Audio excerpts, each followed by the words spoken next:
Right now, I'm honored to introduce to you Larry Jamieson. Larry co-founded Walk Right In Ministries with his wife, Lisa, and serves as its executive director. He co-authored Finding Glory in the Thorns and is a relatable speaker on biblical manhood and life as a caregiving dad. Larry and Lisa live in Minnesota with the youngest of their 3 grown daughters, Carly, who has Angelman syndrome.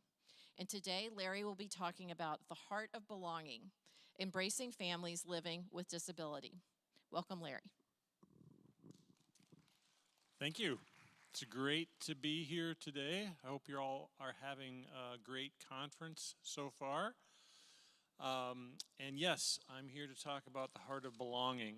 And the key word there is belonging. And I know that there have been a number of sessions that have talked about belonging and the difference between welcoming, including, inclusion, and belonging. And so today we're going to be talking about belonging. Now, I represent Walk Right In Ministries.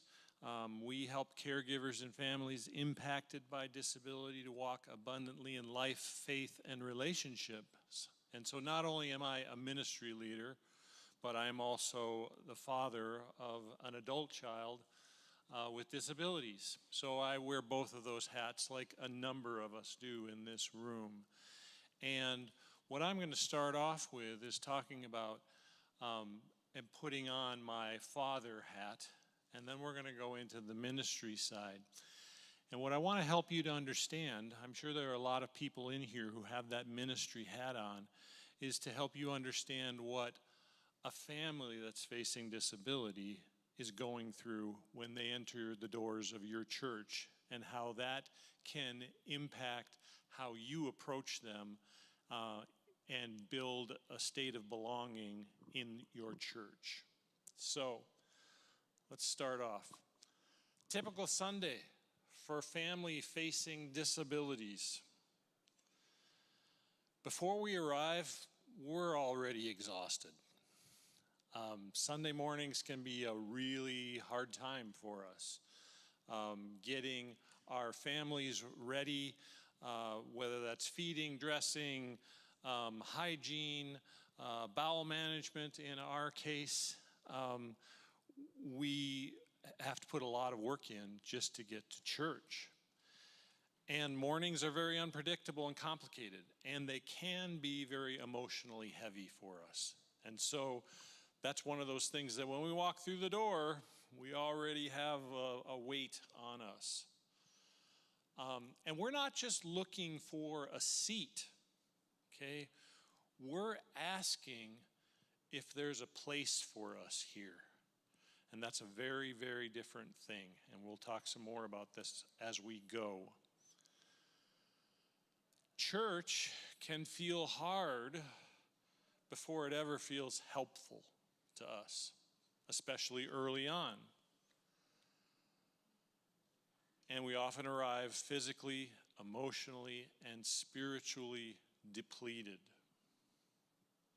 And simple tasks can become overwhelming and stressful, and that may not make sense to someone who isn't facing a situation similar to ours. But let me tell you, the smallest things can take the routine completely out of things, and we can quickly get overwhelmed and stressed by those things. And unfortunately, we often feel like we're surrounded by people in a church, but that we're still quietly alone. So we often don't feel seen. We often don't feel heard. We often don't feel known. And perhaps most importantly, we often don't feel wanted, okay? But we're going to talk about how can we flip that around.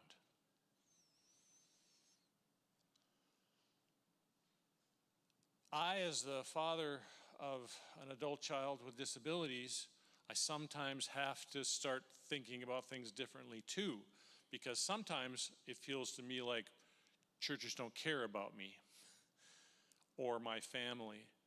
But most churches are not trying to miss families living with disability, okay? They really are trying. But sometimes I don't perceive that when I'm in the midst of things. Programs and systems and spaces, they matter. They matter intensely. But they're not enough. They're not enough. And you'll see that as we talk some more here. Inclusion and welcome says, hey, you can come. And we have a lot of churches that really foster a welcoming environment. They want people to feel like they can come from every background and every situation. But belonging says, we're not the same without you. And as a family that's facing disability, I can tell you that those are words that I almost never hear, but I long to. I long to hear those words. We're not the same without you. We'd be missing something if you weren't here and your family was not here. So in Matthew 18:12-13, Jesus said in one of his parables, if a man owns 100 sheep and one of them wanders away, will he not leave the 99 on the hills and go to look for the one that wandered off? And if he finds it, truly I tell you, he is happier about that one sheep than about the 99 that did not wander off. And we've all heard that parable before, and we all know that it has an application for families that are facing disability. But I can tell you that oftentimes we don't feel like we're part of either one of those groups. We're not part of the 99, and we don't really feel like we're the one either, because we don't feel that pursuit. We don't feel like people are coming after us and desiring for us to be with them. But Jesus didn't settle for proximity. He didn't just get near to people.